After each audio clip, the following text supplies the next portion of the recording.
शुरू करते हैं आगे की कहानी। थोड़ी देर तक सब शांत रहा और एकदम ही प्रतिभा जोर जोर से हंसने लगी और उसने अपने दोस्तों के साथ मिलकर निखिलेश की बहुत हंसी उड़ाई और कहा कि तुम क्या सोचते हो, मेरे जैसी मॉडर्न लड़की एक नचैया से शादी करेगी? मेरी पसंद तो एक पैसे वाला बिजनेसमैन है। और वो निखिलेश की बहुत बेइज्जती की। निखिलेश अपने गुस्से को पीकर वहाँ से निकल गया। तब ही उसे आभा मिली। उसने निखिलेश से माफ़ी मांगी, उसे बताया कि फेसबुक पर वो जिससे बात करता था वो खुद आभा थी। यह सुनकर निखिलेश और गुस्सा हो जाता है और अपना पूरा फ्रस्ट्रेशन आभा पर निकाल देता है। इसके बाद निखिलेश सब छोड़कर वहाँ से चला गया। वो अपनी बेइज्जती भूल नहीं पाया और उसने अपना डांस भी छोड़ दिया। अपने पिता की इच्छानुसार बिजनेस करने लगा। वो दिन रात बस काम करता। उसे बिजनेस में बहुत सफलता मिली, लेकिन हर रोज़ उसकी आंखों में वो एक दिन घूमता रहता जब उसकी बेइज्जती हुई थी। उसको सभी ऐशो आराम मिला, लेकिन चैन नहीं। उसके चेहरे पर हंसी तब ही आती जब उसे फेसबुक पर कहीं आभा की कोई बात याद आती थी। दूसरी तरफ आभा भी उसे बहुत याद करती थी। एक दिन आभा को एक बहुत बड़े डांस कंपटीशन के बारे में पता चला। वो चाहती थी कि इसमें निखिलेश हिस्सा ले, लेकिन वो कैसे निखिलेश को इसके लिए मनाती। उसे निखिलेश के बारे में बस इतना पता था कि वो अब टाउन में नहीं रहता और एक सफल बिजनेसमैन बन गया है। आभा ये जानती थी कि निखिलेश कितना भी अमीर हो जाए, वो डांस के बिना खुश नहीं होगा और वो उसे ये खुशी देकर अपने मन का बोझ कम करना चाहती थी। इसके लिए उसने निखिलेश का पता इंटरनेट से निकालकर उसे एक शुभचिंतक जो कि निखिलेश के डांस का फ़ैन है के तौर पर एक लेटर भेजा, जिसमें डांस कंपटीशन का जिक्र किया था। असल में निखिलेश के डांस को भी सभी इस तरह से पसंद करते थे, इसलिए निखिलेश को इस शुभचिंतक से कोई आश्चर्य नहीं था।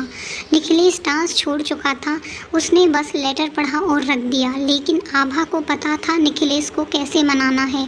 उसने कई लेटर और कई तस्वीरें भेजी जिसमें निखिलेश के डांस के प्रति प्यार का प्रमाण था, जिसे देख निखिलेश का दिल पिघलने लगा। और आभा ने जब तक यह सब किया जब तक कि निखिलेश न मान जाए, और निखिलेश को मानना पड़ा। निखिलेश ने फार्म भरा और जमकर तैयारी भी की। उसके चेहरे पर शांति और खुशी के भाव थे, जिसे परिवार और ऑफिस एम्प्लॉय समझ रहे थे।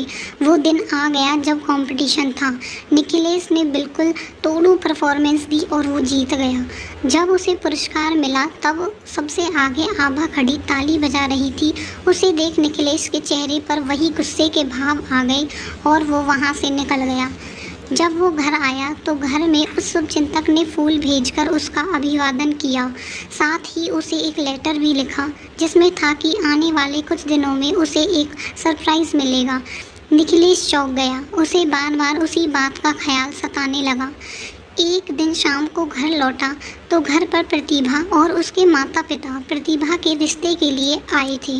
असल में आभा ने प्रतिभा और निखिलेश की शादी के लिए अपने माता पिता और प्रतिभा सभी को मना लिया था।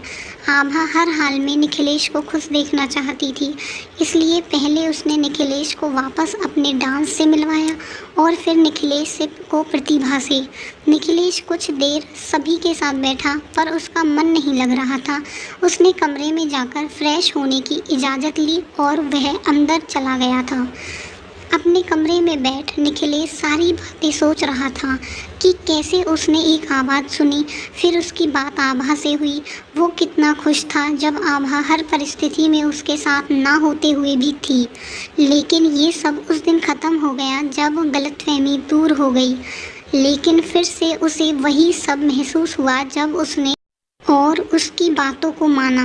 निखिलेश ने एकदम ही शुभचिंतक वाले लेटर निकाले और उसे असाइनमेंट की कॉपी से मैच किया। उसे समझ आ गया कि इस सब के पीछे कौन है। उसे सारी बातें समझ आ गई और यह भी कि वो क्या चाहता है। वो कमरे से बाहर आकर सबके बीच बैठा और उसने प्रतिभा के पिताजी के हाथ पकड़कर कहा कि मैं शादी के लिए तैयार हूँ, पर मेरी एक शर्त है, मैं प्रतिभा से नहीं आभा से शादी करना चाहता हूँ। वो सभी को यह कहता है मैं भी औरों की तरह सुंदरता में प्यार ढूंढ रहा था, ये भूलकर कि मुझे जिस आवाज़ से प्यार था उसका चेहरा यह तय नहीं करता कि उसकी आवाज़ कितनी सुंदर है। मेरे दिल को जिसने छुआ था असल में वो आभा थी। उसकी पूरी बातें सुन सभी की आंखें भर गईं और निखिलेश और आभा एक हो गए। आशा करती हूँ आपको कहानी पसंद आई होगी।